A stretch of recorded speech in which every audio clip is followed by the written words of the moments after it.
good to have everybody here tonight. I've been asked to just open the program and set the tone, hopefully a positive one for the night. I want to read something here. Last May, the Federal Reserve Bank in Philadelphia issued a report entitled Strategies for Change in Small Post-Industrial Cities. The report talked about success as a reflection of the quality of leadership and collaboration between city government and stakeholders, which you'll see a lot of tonight. Using Lancaster as an example, and I want to read specifically what the report said about Lancaster. Lancaster's revitalization has been the cumulative effort of many people and organizations working together cooperatively. The mayor and city staff are not seen as dominating or driving the process of change so much as supporting and nurturing it. It can be contrasted with other cities where this type of civic network appears to be less robust. The Federal Reserve authors went on also on to point to Lancaster as a model for other cities. Quote, "The key to ensuring the cumulative transformative effort is having coherent, shared vision of the city's future." That's what we're here to talk about tonight, a coherent, shared vision of the city's future. It goes on, instilling that vision in the consciousness of the community and building a conviction on the part of the citizens that their city can be better is one of the most important tasks of leadership. Others might consider emulating Lancaster. I think the Federal Reserve sort of anticipated this meeting here tonight, really, because what are we talking about here tonight? I asked the City Alliance to look at the LDR plan, which we've been using for 15 years now, and update it. Could they do a strategic economic development plan for the city? We wanted the community involved. They've involved the community. Over 1,000 people have participated in various aspects of this, either in private interviews, major meetings. I unfortunately missed the meeting down at Southern Market, but was told by a couple of people that it was the best community meeting that they were ever at, that more things were aired there. The plan we review tonight demonstrates the cooperation and engagement that's been key to the success. Now, most of you that know me know I'm no fan of Ronald Reagan's, but Ronald Reagan said, you know, you can get an awful lot done if you don't care who gets credit for it. That's what we're here tonight about. We went to the City Alliance and talked to them about Jeff Speck and walkability and bikeability. Were they going to do any of that with this strategic plan? And we were told by the people that have been hired, no, they weren't, but they'd welcome Speck's effort. So Speck went ahead and did that study, which is sort of melded together with the plan you're going to hear tonight. Include that with the city's own strategic plan, which we've done really for the administration for the next 3 years, and you have the guidelines for the next 10 years in the city of Lancaster.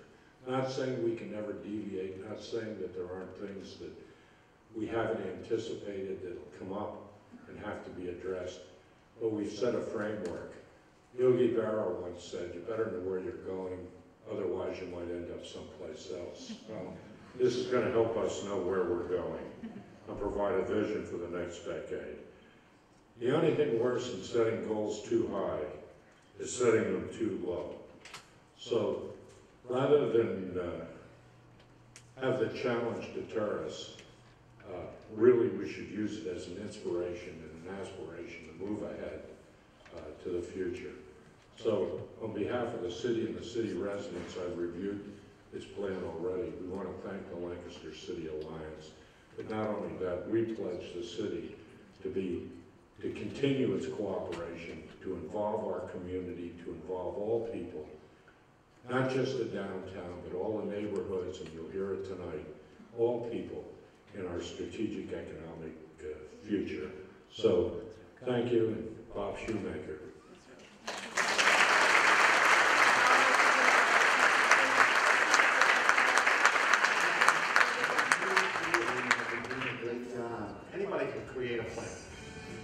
But to implement that plan, the community needs to have ownership of that plan. They need to feel invested in the plan. They need to feel that they're going to benefit from that plan. And that synergy will create value. It'll create value in terms of the city, in terms of an upward economic development, a greater tax base, more people living here, which will be more people spending here, which will be more people in terms of commerce and economic development, a positive spiral instead of a negative spiral. You know, I think in 10 years, we could be so much further along in terms of diverse business ownership, diverse participation, and including women-owned businesses, more minority-owned businesses, and more businesses that focus on integrating social and environmental impact through their business model in Lancaster. Diversity is really important to the quality of life, especially in a city, because it sort of helps everyone come together.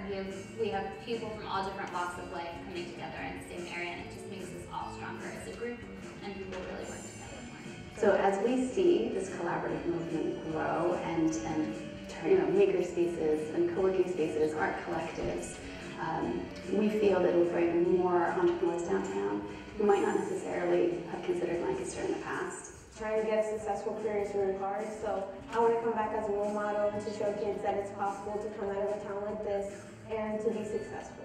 Since I opened Shoe Girl 3 years ago, so much things have been opening, and so many restaurants and little pubs and bars and breweries have been opening. I really see it growing a lot. I think it's going to be #1 destination. People walking around, having fun, spending time with family, eating, spending, just, being outside, being around Lancaster, showing your face around, being involved with the community. That's what I see. I want to see the eradication of poverty in the city, and I want to have have everyone have a good quality of life in every neighborhood. It's nice to see the youth of our city have opportunity for more life-building skills and involvement in the community, outside of just the 2+2 education, but really character building, like I said, life building, and being involved in our downtown more than they currently are. I feel as though if they bring more jobs in here, it will help the whole community, bringing more money to the city, repair things that need repair, unite people.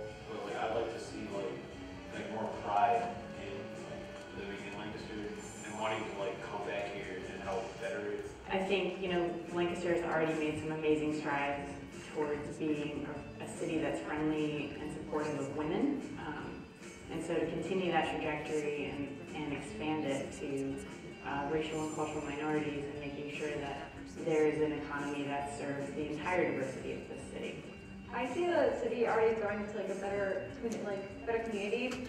So I just hope that grows and maintains that sense of community, and for just different businesses to keep embracing the fact that we have a nice city here and using our resources here. I would love to see the city be all-inclusive of everyone, specifically the Southeast Lancaster, which has seemed to be marginalized historically in Lancaster.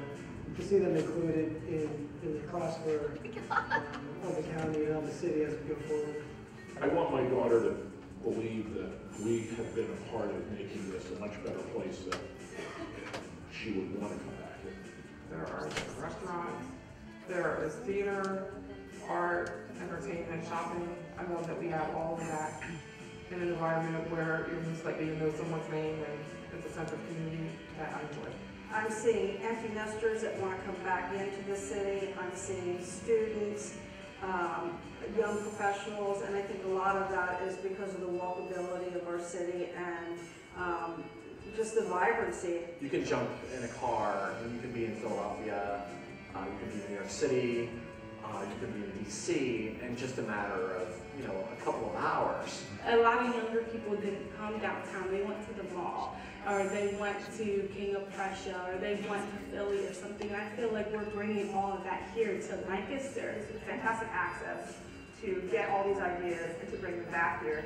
We also have a business and a house here, and we own our property, so that's amazing. That would never happen in Brooklyn. That would never happen you know, in other big cities that would be unaffordable. I think we've got to say the best thing about Lancaster is probably the people. Being able to walk to most of the things that I like to get to. As I said, we have a number of restaurants in our area. We just got that brand new park right behind us, Crystal Park.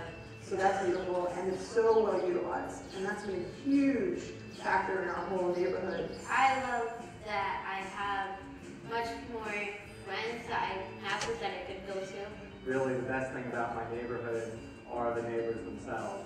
We really have to wonder who's going to shovel first rather than when it's going to happen, because everybody goes out and takes care of 2 houses on either side of them.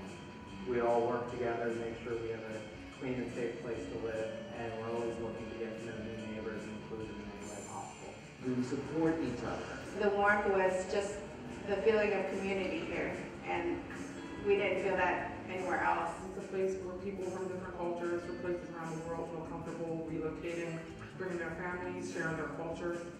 And we have done a very good job of celebrating diversity. Given any weekday, evening, you know, there's more people out and about with their families.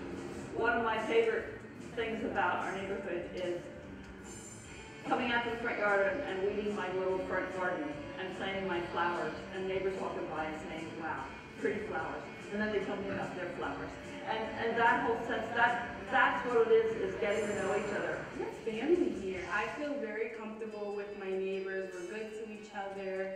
We love to be able to tell others outside of Lancaster what Lancaster has to offer. I think we're headed the right direction. I truly feel that. I just think it's amazing, and I'm honored to be a part of this. I call it like a revolution, you know, for Lancaster.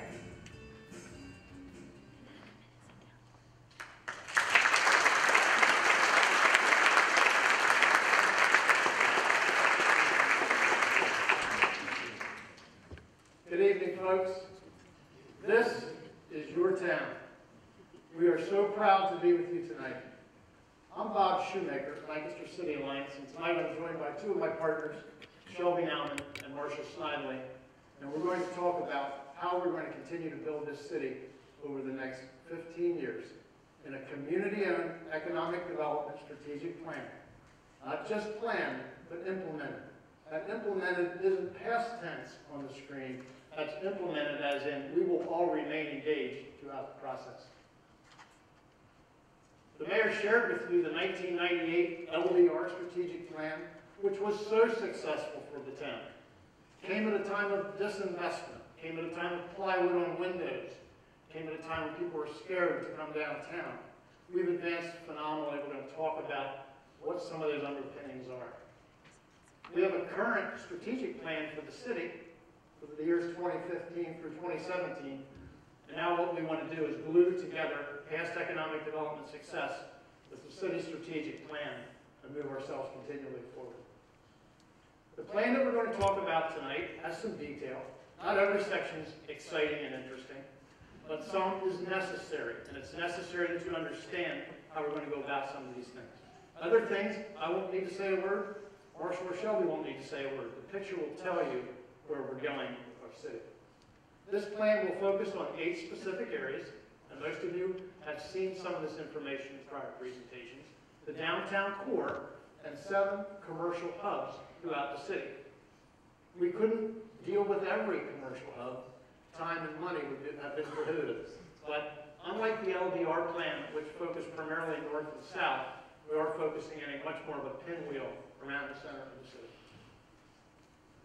I'd like to do a shout out for our steering committee, who has been engaged in no less than 15 meetings over the last 12 months. And also supporting that steering committee is a working group of about 50 folks. I would ask if you're a member of the steering committee or the working group, please stand so we might recognize you.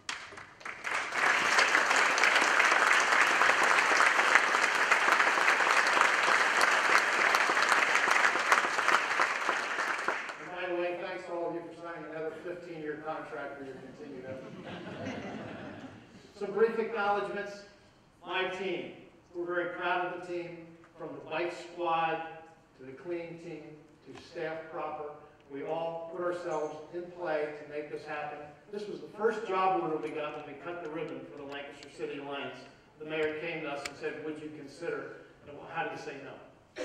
As a brand new organization, just really tickled. All of City Hall has been supported. The mayor has spoken for us along the way, sometimes with some encouragement when needed. I'd like to also recognize Randy Patterson, the Director of Economic Development and Neighborhood Revitalization, who was a mentor to our team, clearly a mentor to our consultants. He had the realism to know what had been tried in the past, why it worked well, why not, and helped us to direct our efforts. The Lancaster County Planning Commission saved us gobs of money because of the robust information that they have on file. Otherwise, we would have needed to go out and buy that information. I'd like to do a shout out to the planning and design team, the Reichel Associates out of Baltimore this evening. Tom McGilloway and Megan Griffith are with us. Thank you so much, Tom and Megan. We know we picked the right team. Arnett Muldrow and Associates out of Greenville, South Carolina, also huge in the data collection piece, the data determination. That is data so you understand how to really read it. And then the feet on the street, the local asset to us was RGS Associates, and Mark Hackenberg with us tonight. I heard that John Hershey might be coming, but I haven't seen him just yet. So as we all know, this stuff doesn't happen for free. We are genuinely appreciative of all the support we've gotten in planning and having the funds to do so. I'm pleased to report that we fully funded the planning exercise, and we also have a modest amount of reserve for some implementation strategies. When we speak throughout the state, one of the biggest differences between Lancaster and some of the other communities is in the other communities, the lack of this kind of investment, and we couldn't be more proud. Thank you to all our sponsors.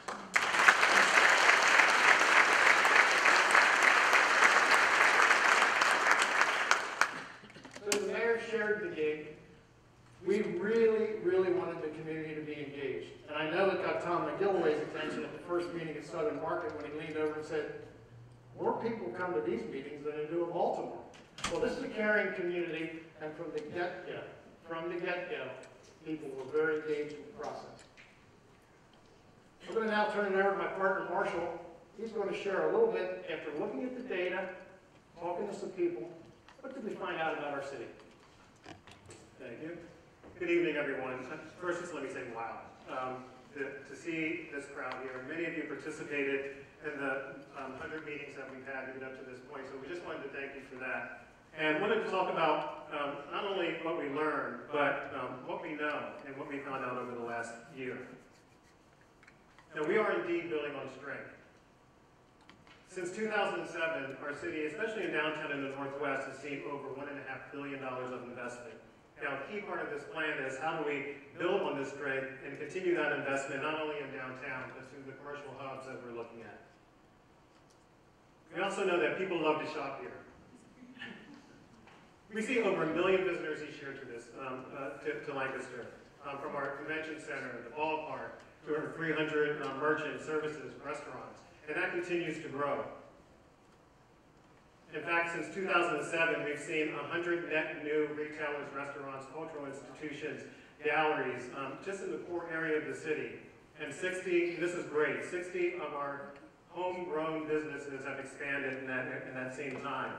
Now, over the last year or so, this has actually leveled out a bit. And it's not because of lack of demand or lack of interest in being in the city. We just don't have new product right now. And we saw, like maybe 2 or 3 years ago, we saw a big bump in the number of retailers, but that's because we also brought new products online. One to point out is East King Street, what the Meter Development Corporation did. That brought back to life some long underutilized storefronts. And then also, projects such as College Row and Champion Forge. That allowed new retail to come into the city. Now, we also know that people need to shop here. Believe it or not, our residents spend over almost $450 million of city dollars outside of the city to get their goods and services. That is an enormous opportunity, not only for expanded retail in downtown, but also along the commercial corridors that serve our neighborhoods. Especially of note, food and restaurant. We're excited that Brothers Grocery will be expanding on South Duke. And then specialty retailers, we think there's a niche market for that. As an example, Drums Etc., which just celebrated a a pretty big anniversary on New Holland. People want to work here. Between 2010 and 2014, we've seen almost 1,000 new employees enter the city, anywhere from a two-partner business up to 200 and 300. This is a great example. Thomas Vanessa's building on the corner of Lemon and Prince brought over 100 employees to downtown. RGS, our consultants, moved from Brownstown to the city. We're seeing more and more of this happening. But even with that, we have our challenges. We know that our rental rates do not raise enough capital to build new inventory. We also know that we do have an excess of space, but most of that space is either Class B or Class C, and not the premier office space that a lot of people are looking for. In fact, Class A office space, which is sort of the premier office space, is so limited that the median size is about 5,000 square feet. So if we have a company that's looking for 20,000 square feet and need it pretty soon, even if they wanted to be in the city, we couldn't accommodate them at this time. So it's a challenge, but an opportunity. So speaking of opportunities, we do have a history of positive net absorption, albeit it's small, but there's that opportunity to grow. We know that people want to be in the city, want to be in urban locations. We know that with Vanessa, with RGS, with others. And city headquarters, we are a headquarters city, whether it's regional or even national or international, if you look at Annie Ann's. But we also think there's an opportunity in working with our partners, especially at EDC and the Chamber, who they're looking at industry clustering that's happening in the county. One in specific is the live entertainment technology, like Rock Lidditz, and the types of companies that they will attract. This could be a great location for them, not only downtown, but other areas of the city. And then obviously we have great historic space that's also in demand. We know that people love to explore here. Our hotel market is strong. In 2014, it was a banner year for the county. Over $155 million were spent on hotels and hoteling in the county, and that's an 11% increase over the year before.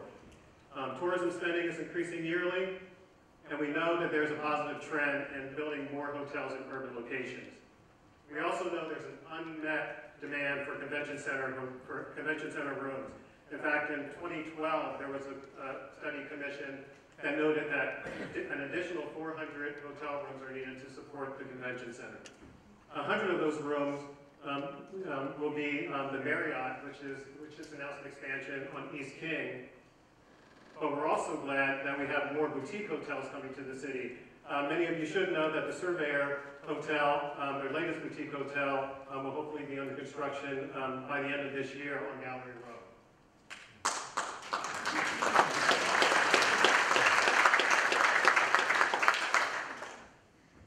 We also know that people really want to live here. You know, this city has about 20,000 housing units. And if someone is looking to buy right now, at any given time, there's only about 300 units on the market. That shows there's a huge market and a lack of inventory. And it runs the gamut anywhere from luxury all the way to affordable. All of it's needed. And the housing market has been strong in downtown. Over 200 new residential units have entered the downtown area since 2011. But what's great is another 400 units have been announced citywide, including areas on Columbia, West King, the Porter Furniture Building will be residential. We also know that there's new construction being planned in the southern end of the city. In 2013, our friends Lancaster Housing Opportunity Partnership, or LHOP, commissioned a study that really showed a very strong market for housing of all types and price points, not only in the county, but in the city as well. And again, anything from affordable, such as the townhouses at Conestoga that Saka's building, to market rate up to luxury like Magnolia Place. Now, looking at the current trends, according to census, based on history, the city should see a 2% increase in population over a 5-year period. Now, looking at the LHOP study, there's a market potential for that same 5-year period that we could get housing that would range from 2,000 to 3,500 units over 5 years. Now, in a city that's this dense, you know, we know that, where would we put all those, even if we could get them? I mean, we have to go up. But you'll see when we get to the outcomes and our goals, while we're not going that high, we are being pretty ambitious with our goals, and we think we should be. We want to buck that trend. We don't have to grow at 2%. Let's go higher. And projects such as this, the press building, which is, I believe, about 40%. I think 40% are accounted for. So we're looking forward to that. Turn back over to. This is what we heard. Thank you, Marshall. Who's out there laughing about the goal of the building? Go home and do 25 push-ups. We're going to fix that. This is death of us. We're going to fix that. So what was it before it was full of them? There's some old people here. Okay, so Marshall told you how the demographics came together. Working with Mahan Reichel, 35 states, 300 cities, looking at census information, county planning information, rolling that all up. What does it show as potential? So now let's marry that up with what we heard from you, the community.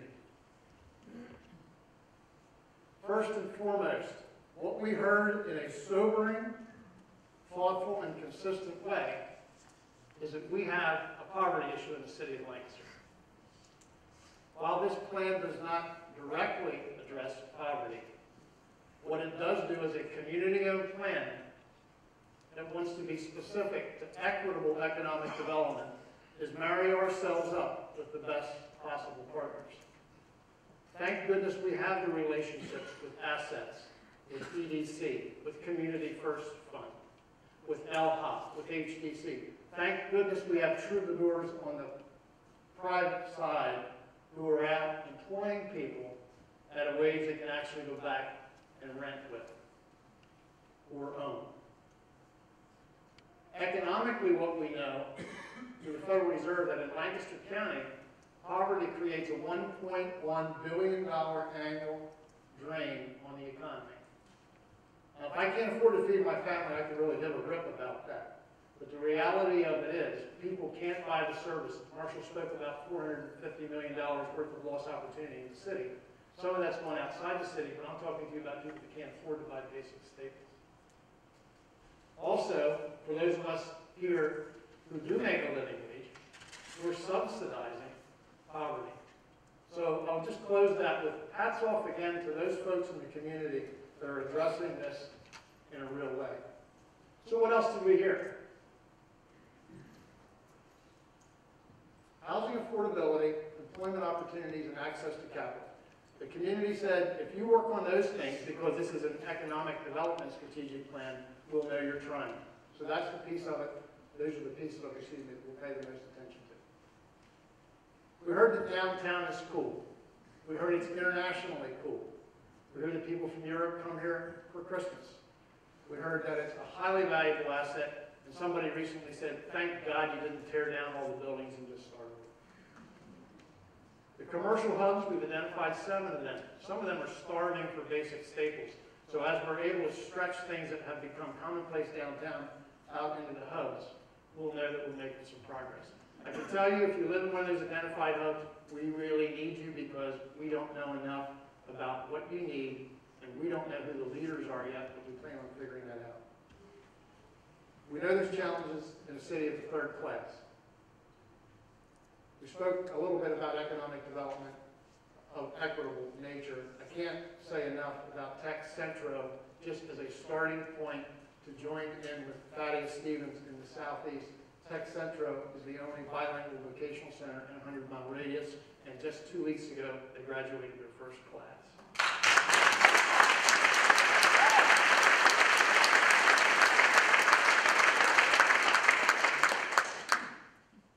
I don't think we need to talk about that. The picture says what's going on. Private investment is coming to the city, and folks that we spoke throughout the past year talked to us about how to make it easier, how to make it pay, and you're going to hear some specific strategies around that. We're doing a great job of retaining talent. Just 5 years ago, people said everybody left here when they had their first child and came back when they graduated their last. I'm not seeing that. I see a lot more strollers downtown than I used to. And I see young, vibrant, well-educated young people who are networking. I don't see a cocktail anywhere. I just see people talking, getting to know each other. We think we're relatively accessible. We're 4.5 square miles of relatively flat terrain. But when you talk with people from outside the area, there's improvements we can make. The mayor talked about integrating our plan with the Jeff Speck study for both walkability and bikeability. And of course we'll do that. It would just be ridiculous for us to go one direction and the Speck study to take us there. We want to continue to cultivate partnerships.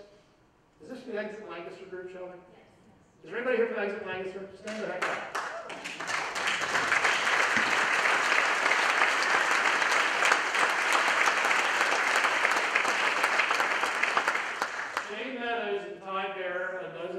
Decided for free to start working with kids. And how many kids have you worked with by now, Ty? Hundreds. All right. Well, way to go. And I think some of what you saw in the video was captured as far as what your themes are. Thank you for that. We will continue to celebrate diversity. I think it's topical that some cities are at a tipping point. We're not at a tipping point. We're not taking advantage of the strength we have in our cultural diversity. Shelby did a fact check for me. At the School District of Lancaster, there are at least 13 spoken languages. We need to take advantage of that. Historic appreciation speaks for itself. And yes, thinking local is what we really are all about. All this brings us to a vision of what we see Lancaster continuing to trek toward. Leverage, cultivate, and lead. The plan has aspirations to include retaining and attracting the talent, creating jobs that provide a livable wage and improve quality of life, equitable jobs, education, and business opportunities, cultivating existing Lancaster businesses, encourage targeted economic development opportunities to strengthen neighborhoods. One of the things that Tom pointed out to us, Tom McGillivray from Mahan Reichel, was that he was so surprised that we were void of nameable neighborhoods. Everybody goes to Cabbage Hill. You know, what's the second, third, fourth, fifth? So there's so much opportunity. We still call that area down on South Prince Street the KOZ, the Keystone Opportunity Zone. So the consultant started calling it COZ just to make us mad. So we can do a lot better than that. We'll start to define these areas and what their richness is and what they can bring to us. We're going to provide an environment where small businesses and entrepreneurs can thrive. And instead of trying to redevelop and be an oh shucks town, we want to become a national model for urban economic development. Now Mark is going to give you, thank you, Mark is going to give you, out of the chute, what's the report card look like? So outcomes by 2030. We want to increase per capita income to 70% of that of Pennsylvania. Currently, we're at about 60%. 300 new hotel rooms in downtown and commercial hubs. 2,500 new residential units of all types and price points throughout the city.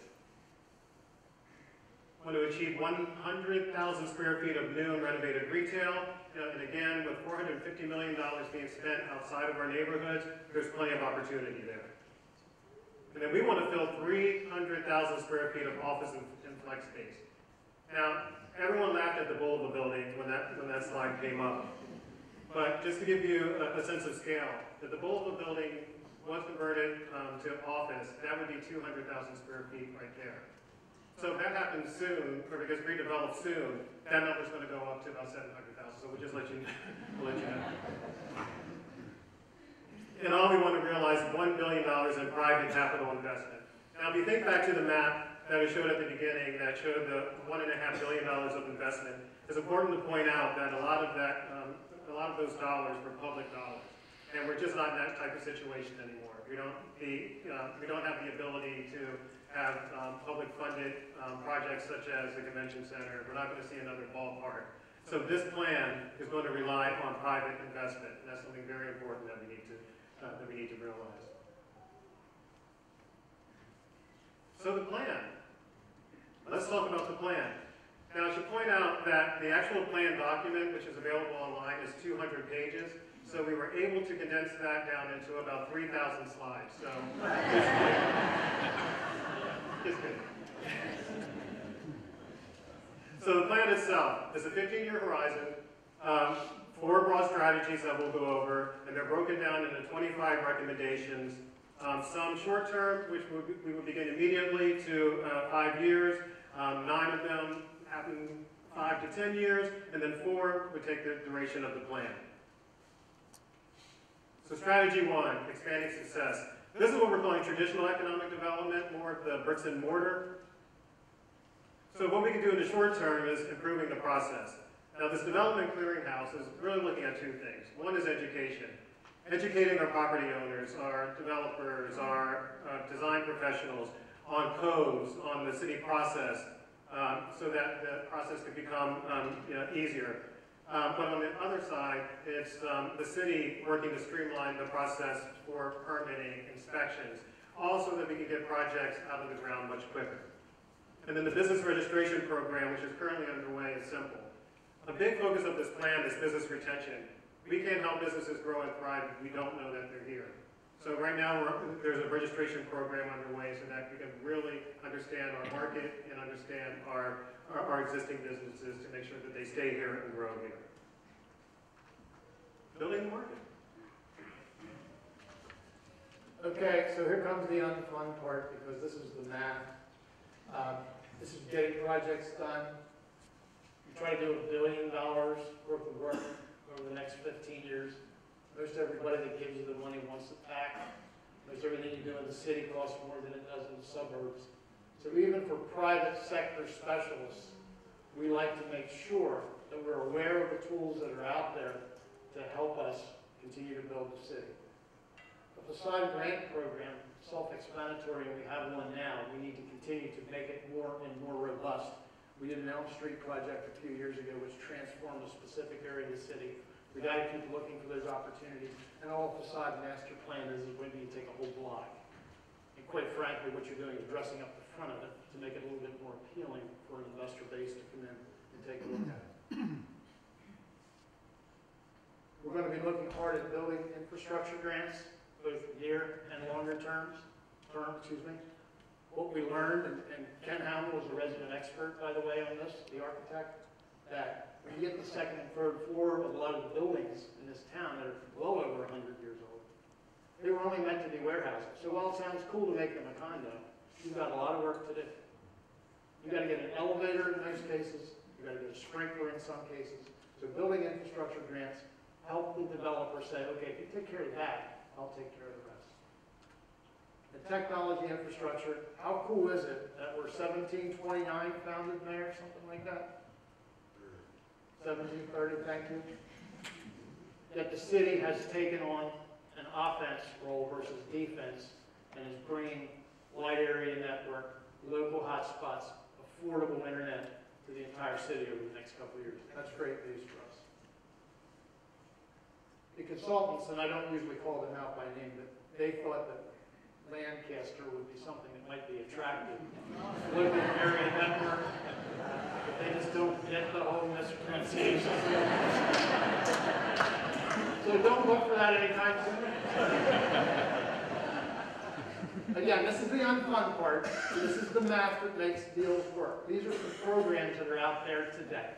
LRTA, CRIZ, New Markets, tax credits. Again, tools to help bring projects to fruition. They all have a nuance, they all have a quirk, they all create opportunity, and most of them are pretty competitive. So none of these are slam dunks. And we're developing new tools. As a subset of our steering committee, we put a finance squad together. CEOs, retired bankers, CPAs, current bankers, public officials, people to help us understand how we're going to need to develop additional tools to make the most of the opportunity. Land banking and land trusts is just another word for making it affordable to get bricks and mortar built. And a community investment pool would likely take the form of some sort of patient capital, gap financing, so that somebody who has good cash flow, but maybe doesn't have enough collateral, can get a deal off the ground. And when I talk about a community investment pool. I'm not talking about a 20% interest rate where somebody's going to get gouged to death, but something that would be a community-centric rate of interest. Now the fun part. Yeah, let's talk about some fun stuff again. So another strategy or recommendation is really building upon the jewel that we have in the heart of our city, and that's Central Market. It's nationally, if not internationally renowned, and we have a real opportunity now, especially with the streetscape improvements that are happening around it, the vibrancy of downtown, really taking a look at that area and looking at opportunities, not to displace businesses that are there, but looking at opportunities where now there are vacancies or maybe underutilized properties, and see if we could attract more investment that would complement things that are happening in the market, whether it's other food uses, culinary uses. The list can go on and on, but we see a real opportunity there. And the Central Market Trust, I told Val I wouldn't give her any job to do, but this is you. Just kidding. So investment sites. After Bob raises all the money, then we need to look at the 40, there were 40 sites that were identified as part of the plan. And the plan is flexible. Some of the property owners may be in this room, you don't know that we've actually redeveloped your land for you. So we'll talk to you a little later. But the plan, but these sites are anywhere from sort of large, sort of obvious sites like surface parking lots to infill sites along the commercial hubs. So imagine, if you will, this is a little dark, but this is the current intersection of Vine and South Queen. This is what it could be with a Lancaster newspaper site, Southern Market, and the Swan Hotel. This is the intersection of Walnut and North Prince, and for the parking lot that's actually behind our offices, and what could happen there. And then we're also looking at the commercial hubs. This is South Duke and Chesapeake, where where Conestoga Plaza is now underway. There are other opportunities there, especially as Brothers moves to Conestoga Plaza. Is there a new opportunity for new development there? We think so. And then again, looking at the corridors through the neighborhoods, such as New Holland, starting smaller infill projects there to really bring buildings back to the street. New Holland and Manor. So strategy 2, cultivating our entrepreneurs. To me, this is one of the most exciting strategies that we had. Over the last year, as we were pulling groups together, the entrepreneurial spirit of the city, which we knew we had, I was just astounded. I think we were all astounded by the amount of activity that was occurring here. And the amount of entrepreneurs that I even see in the audience here is just, is amazing. And I applaud you for, you're the future of the city. I mean, we have entrepreneurs that are building hotels, that are brewing coffee, that are making bread. You name it, we have it here. So what the strategy is really about is our existing entrepreneurs, how do we make sure that we have an environment where they can grow and thrive, but also work with them to make sure we have the infrastructure to bring more entrepreneurs to the city. So in the short term, this is easy. Let's bring entrepreneurs together on a regular basis. We're going to have an entrepreneur forum at least twice a year, and it's not just the entrepreneurs themselves, but it's teaming them with educators, whether it's the school district or higher education, our resource partners such as Community First Fund, Assets, and SCORE. Bring them together, finding out what the needs are, what the holes are that needs to be filled, to make sure that we put that infrastructure in place. And then the plan also recommends specific initiatives. And I should point out that these initiatives are not to duplicate existing projects that are happening, but working with those projects to see if we can help them expand, or to see if there's need for others throughout the city, or opportunities throughout the city. One is the Lancaster Innovation Center. This is sort of a large-scale accelerator space, maker space. It was recommended that it be downtown or the outskirts of downtown, so that it's centrally located, close to financial institutions and other resources. And this is really exciting. The Harvest Park Lancaster Food Hub. this is really playing off of our rich food heritage in Lancaster County and in the city. And as I pointed out before, we already have great food processing projects happening here. Whether it's coffee, beer, bread, candy, it's all here. Is there an opportunity to take an area of the city, or maybe several areas of the city, bring them together where they can work with each other and in processing, do job training, create opportunities for new businesses? There are people talking about urban gardening. How can we bring these all together, help each other, resource each other, and grow to create more jobs, more businesses at livable wages? And then the Lancaster Arts Lab. Our artist community here is so strong, and we're very lucky to have Gallery Row and PCAD.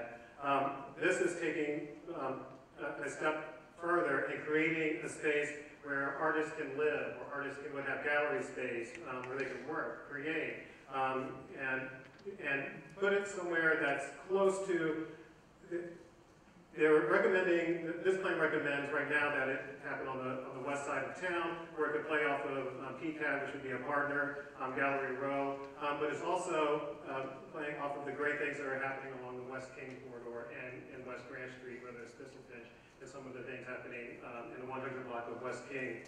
So we think there's real opportunity there.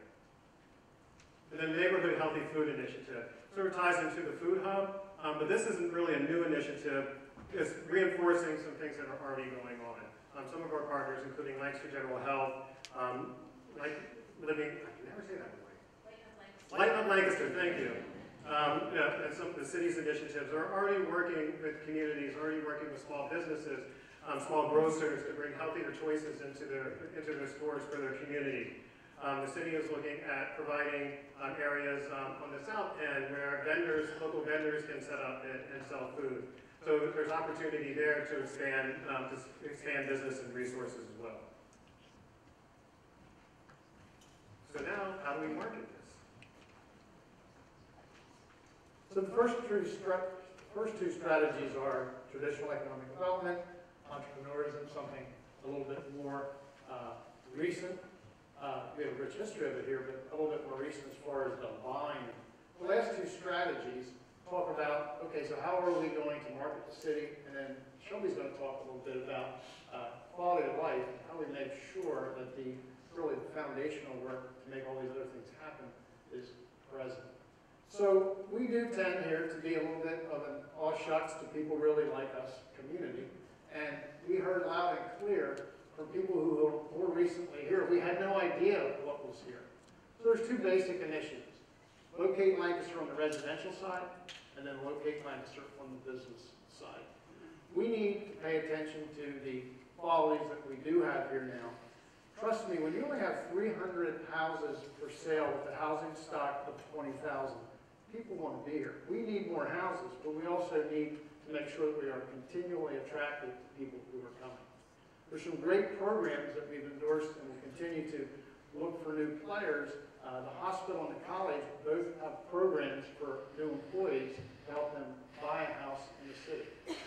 We need to take advantage of the school district, not see the school district as a disadvantage. This is not a political statement. I was in the lobby today, and I said, hey, how was graduation last week? I said, yeah, it was pretty good. And I said, so what's next? He said, well, he's going to Dickinson for law. That's your school district, okay? We have as many strengths as we have weaknesses, and if you can show me a school district that doesn't have issues, I would be really surprised by that. So we're going to continue to market the city. We're going to continue to try to find new stock and inventory and just keep people coming in town. It took us 52 years from 1960 to 2012 to get back there right to 60,000 residents. So we've been to the dark side. So we want to continue to grow the city. More people earning a good wage helps the city to thrive. And by looking at a locate Lancaster economic development strategy, we're suggesting continuing to be intentional. Marshall talked about world headquarters in downtown Lancaster. Why not? Why can't we do that? We have more recently formed an alliance and an allegiance with the folks that are displayed on the slide to be real intentional about who we want to bring, not just to the city, but to the county. And what we like is a model where the manufacturing may happen in the county, the warehousing may happen in the county, and the headquarters are in the city, because guess what? That's where headquarters people want to live. They want to live in the city. So we're really, really excited about that. Our strategy is pretty simple. You either plan to get what you want, or you do nothing and you just get what you get. Hitting the ground running with Loop cannot be overstated. The Lancaster Office of Promotion, formerly Moose, the Mayor's Office of Special Events, how does it come together right in the middle of this planning process? We are awestruck with how that has grown and how it has now become dovetailed in with Discover Lancaster, formerly the Convention and Visitors Bureau folks. If you haven't been to visitlancastercity.com, go there. You're going to learn something, but you're also going to find out how efficiently and how optimistically we do represent the city. And if I have this right, Shelby's name.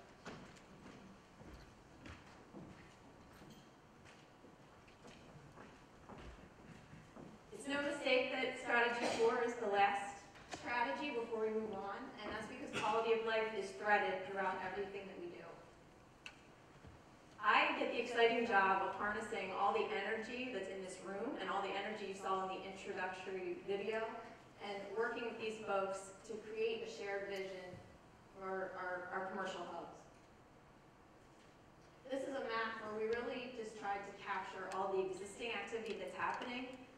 Schools, street conversions, neighborhood groups, things like that. So there's a lot that we have to leverage. Everyone's talking about improved walkability and bikeability.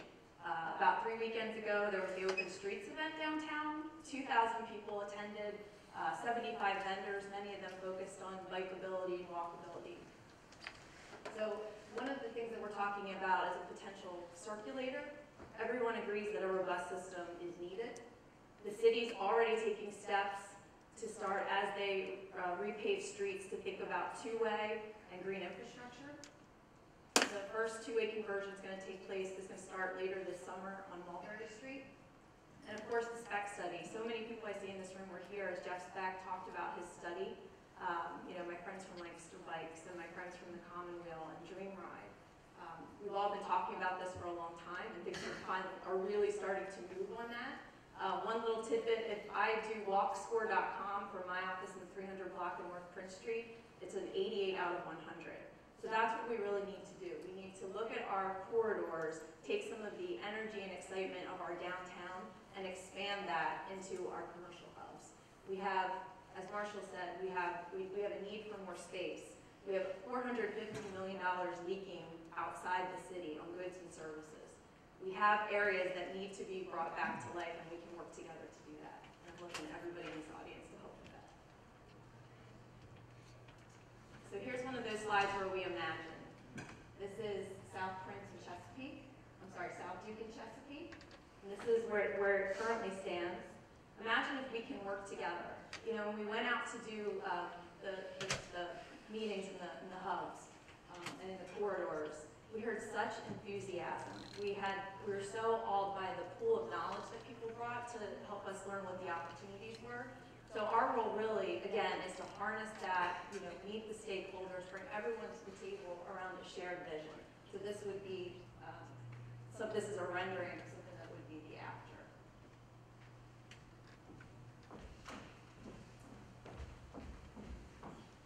So how are we going to get there? Our charge, your charge, all of our charge. Now let's go back to aspirations. We want to retain and attract talent. We want to create jobs. We want livable wages, equitable jobs, education. We want existing businesses to grow, targeted economic development, small businesses and entrepreneurs to thrive, and again, to be a national model for urban economic development. So how do we do that? Implementing this plan. Lancaster City Alliance, our role is going to be managing the process of this plan.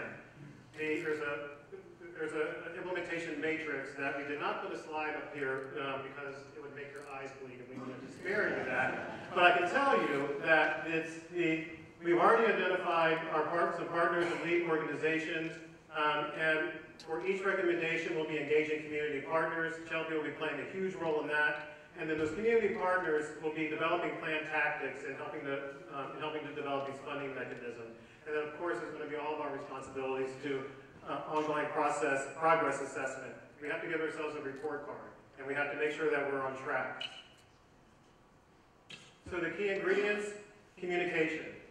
It is our charge as Lancaster City Alliance to make sure that the community remains engaged, to be transparent. You're going to hear from us a lot. We're going to need you to help us do this. So be prepared to be overwhelmed by information from us, because we need you at the table. We're not going to be able to implement this without your help. And flexibility. We have to remember that this is a 15-year plan. Some things can happen immediately, but obviously some things are going to take longer. And within those 15 years, we all have to be flexible. The market can change. Sites can change. We just have to keep that in mind, that over the next 15 years, it has to be fluid. And then passion. I hope that we've expressed our passion for the plan and for the city. We definitely appreciate the passion of you as an audience for coming to this. Many of you coming to all the public meetings that we've had, and the focus groups and some of the other meetings. We want to continue this passion. We're going to need you to continue this passion, because building on strength is building on our collective strength. So what do we ask of you? We need you to advocate. It's great that you're here, but we want your neighbors here. We want your community leaders here. We want you to be community leaders. Get other people to the table. As we go out to the commercial hubs and bring the focus groups back together, it's paramount that we get the participation. Again, this is a community-owned plan. We're not doing this for the community. This is a plan that we're doing with the community. And with that, we need you to participate. Please go to the website. You can see the full plan. Please email us. When you look at the plan, if there are specific strategies that you want to be a part of, please let us know. We need your involvement. We want your involvement. And with that, a few parting words. After Lancaster's life looks like. Well, now we talked about it. Now let's do it. Tell a friend. Get involved. We've talked about it, now it's time to get to work, so let's do it. Because we're all in this together. Let's not just talk about it, let's be about it. Tell a friend. Tell a friend. We've talked about it, now let's get to work. Really, when it comes down to it, we should all be involved one way or the other. Let's unify! Get to know your neighbor as well. How are you going to help? So we've talked about it, now let's get to work. Get involved. Tell a friend.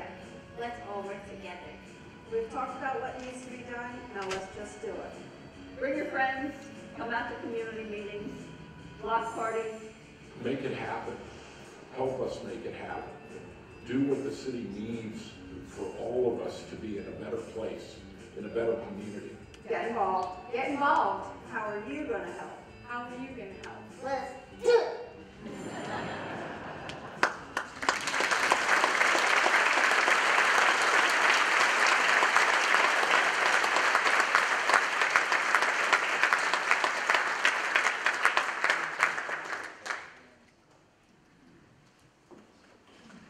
So that's a wrap. We'll be in the lobby to take any of your questions, comments, insight. Start with anybody with a black shirt on, and then move out from there. We'll do our very best to tell you what we know, and we'll tell you honestly what we don't know. You've been very generous with your time. We certainly appreciate that. You will leave through the door with a 3-panel explanation of what you just saw, for those of you who like that type of material. And as I think Marshall and Shelby both said, the plan in its entirety is for public consumption on our website. So with that, we say thank you so very much, and good night.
Good.